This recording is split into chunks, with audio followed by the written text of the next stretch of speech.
नमस्कार,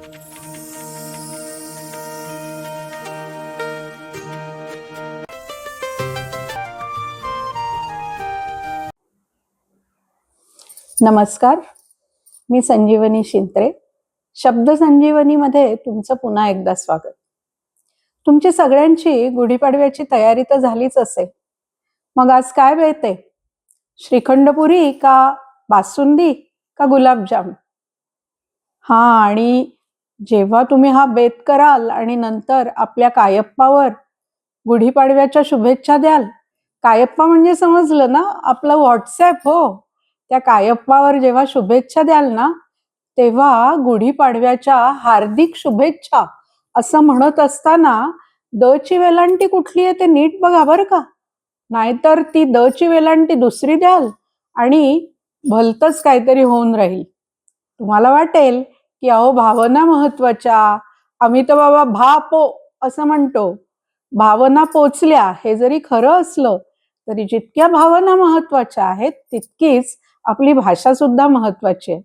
थोडा प्रयत्न केला ना तर आपण आपल्या भाषेला अत्यंत शुद्ध स्वरूपात वापरू शकतो. त्यासाठी मराठीमध्ये अनेक पुस्तकं सुद्धा आहेत.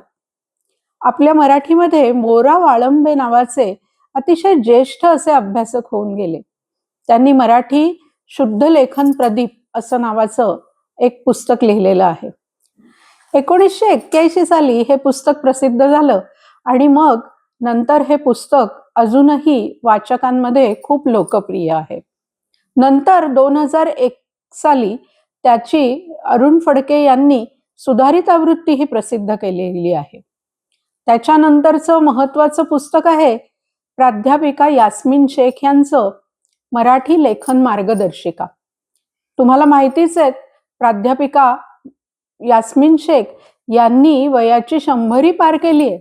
अतिशय कार्यक्षमपणे, अतिशय मराठीवरच्या प्रेमामुळे त्यांनी मराठीसाठी खूप काही काम केलेलं आहे आणि त्यांच्या या ज्ञान साधनेतून मराठी लेखन मार्गदर्शिका हे पुस्तक तयार झालंय आणि हे पुस्तक राज्य मराठी विकास संस्थेने प्रसिद्ध केलेलं आहे. या पुस्तकामध्ये मराठी शुद्ध लेखनाच्या नियमांची सोदाहरण चर्चा आहे आणि शेवटी शुद्ध शब्दांची त्यांनी एक सूची सुद्धा दिलेली आहे. त्यानंतरचं महत्वाचं पुस्तक आहे शुद्ध लेखन तुमच्या खिशात. या पुस्तकाचं जसं शीर्षक आहे ना तसंच त्या पुस्तकाचा आकार आहे. पूर्वीच्या काळी पॉकेट डिक्शनरी असायची की नाही इंग्लिशची, तशी ही मराठीची एक खिसा आवृत्ती आहे. ती खिशामध्ये आपल्याला वाळगता येते आणि 11,000 शब्दांची त्याच्यामध्ये सूची आपल्याला बघायला मिळते.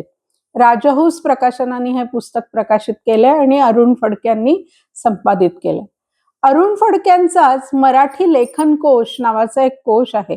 या कोशामध्ये नेहमी चकवा देणारे शब्द म्हणजे आपल्याला, म्हणजे आता उदाहरणार्थ आशीर्वाद हा शब्द आहे, तो बरेचदा काही लोक ऱ्हस्व लिहितात, काही लोक दीर्घ लिहितात. तर हे जे नेहमी चुकणारे शब्द आहेत अशा प्रकारचे, परीक्षा हा शब्द सुद्धा नेहमी चुकतो, क्रीडांगण हा शब्द सुद्धा नेहमी चुकतो. तर हे नेहमी चुकणारे शब्द आहेत ते अरुण फडक्यांनी एकत्र करून आपल्याला दाखवलेले आहेत की हे चुकीचे शब्द कसे आहेत आणि शुद्ध शब्द कुठले असले पाहिजेत. त्याच्यानंतर चकवा देणारे शब्द काही आहेत. तर ह्यासाठी हा कोश अतिशय उपयुक्त आहे. कधीही तुम्हाला लेखन करताना काही अडलं तर हा कोश तुम्ही वापरू शकता. त्यानंतरचं महत्वाचं पुस्तक आहे लिहूया बिनचूक मराठी. हे पुस्तक श्रीपाद ब्रह्मे आणि नेहा लिमये यांनी संपादित केलेलं आहे आणि हे पुस्तक अमलताज बुक्स या प्रकाशनाने काढलेलं आहे. हे पुस्तक 2023 साली प्रकाशित झालं आणि त्याच्यानंतर त्याच्या अनेक आवृत्त्या निघाल्या, इतकी या पुस्तकाची गरज सगळ्यांना वाटतेय.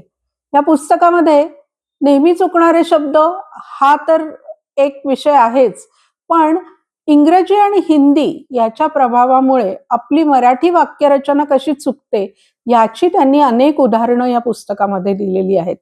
अंक जेव्हा आपण अक्षरामध्ये लिहितो, 55 हे कसं लिहायचं हे त्याच्यामध्ये आपण पडताळून पाहू शकतो. अशा प्रकारचे अनेक त्याच्यामध्ये विषय आलेले आहेत. त्यामुळे हेही पुस्तक अत्यंत महत्वाचं आहे. आता थोड्याच दिवसामध्ये नियम पुराण नावाचं एक पुस्तक येतंय. डॉक्टर अर्चना कुडतरकर यांनी हे पुस्तक लिहिलेलं आहे. या पुस्तकाची गंमत अशी की हे पुस्तक संवादातून हळूहळू पुढे गेलेलं आहे.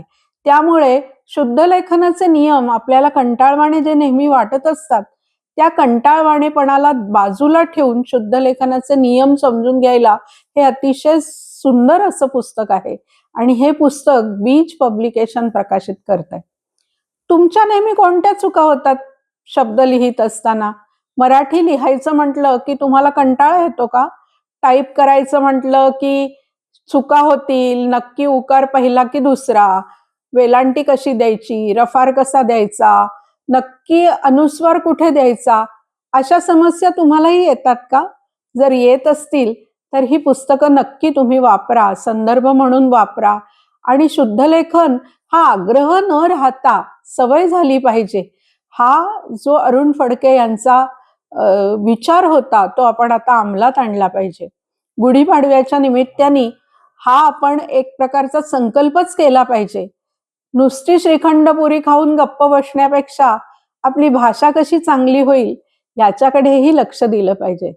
तर मग तुम्हाला ही पुस्तकं कशी वाटली हे मला नक्की सांगा आणि त्याचा नक्की वापर करा.